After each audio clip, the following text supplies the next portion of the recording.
ഞാൻ അടുക്കളയിൽ എന്തൊക്കെയോ ജോലി ചെയ്തുകൊണ്ട് നിൽക്കവെയാണ് മോനോട്ട് എൻ്റെ അടുത്ത് വന്ന് കളിച്ചുകൊണ്ട് നിന്നപ്പോഴത്തേക്കും അവൻ്റെ കൈ ഞാൻ ശ്രദ്ധിച്ചത്. എടാ നിന്റെ കൈക്ക് എന്ത് പറ്റിയത്, ഇത് എങ്ങനെ പഴുത്തതെന്ന് ചോദിച്ചപ്പോഴാണ് പറയുന്നത് അമ്മ 2 ദിവസം മുമ്പ് ഞാനൊരു സാധനം എടുത്ത് വെച്ച് കളിച്ചപ്പോഴത്തേക്ക് എൻ്റെ കൈ മുറിഞ്ഞെന്ന്. ആ സാധനം എടുത്തോണ്ട് പാടാന്ന് പറഞ്ഞ് എടുത്തോണ്ട് വന്നപ്പോഴത്തേക്കും ഞാൻ ഞെട്ടിപ്പോയി കേട്ടോ. തുരുമ്പടിച്ചിരുന്നൊരു കമ്പിയാണ്. പിന്നെ ഞാനും മോനോട്ടിനും അമ്മയും കൂടെ നേരെ വിട്ടു ഹോസ്പിറ്റലിലോട്ട്. ഹോസ്പിറ്റലിൽ പോകുന്നത് അവന് ഒട്ടും ഇഷ്ടമുള്ള കാര്യമല്ല. പനിയാകുമ്പോൾ പോലും അമ്മ ഹോസ്പിറ്റലിൽ പോകണ്ട എന്നാണ് ആദ്യമേ ഇവൻ പറയുന്നത് കേട്ടോ.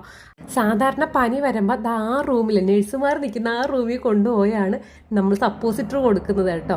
അപ്പം എൻ്റെ അടുത്ത് ചോദിക്കണം അമ്മ ആ റൂമിൽ എന്നെ കയറ്റുമെന്ന്. അപ്പം ഞാൻ പറയും മക്കളെ ആ റൂമിൽ കൊണ്ടുപോകും, പക്ഷേ അത് ഡ്രസ്സിങ് ചെയ്യാൻ വേണ്ടിയിട്ടാണെന്ന്. അങ്ങനെ ഞാൻ പ്രതീക്ഷിച്ച പോലെ തന്നെ ആ പഴുപ്പെല്ലാം എടുത്ത് കളഞ്ഞതിന് ശേഷം ആൾ നിലത്തൊന്നും ആയിരുന്നില്ല, ഭയങ്കര കരച്ചിലായിരുന്നു കേട്ടോ. ആൾക്ക് ഇത്തിരി നൊന്തോന്ന് വേണം പറയാൻ. ഇനി എന്തായാലും ഇങ്ങനെയുള്ള സാധനങ്ങൾ തടത്തില്ലെന്നാണ് എനിക്ക് വാക്ക് തന്നിരിക്കുന്നത്.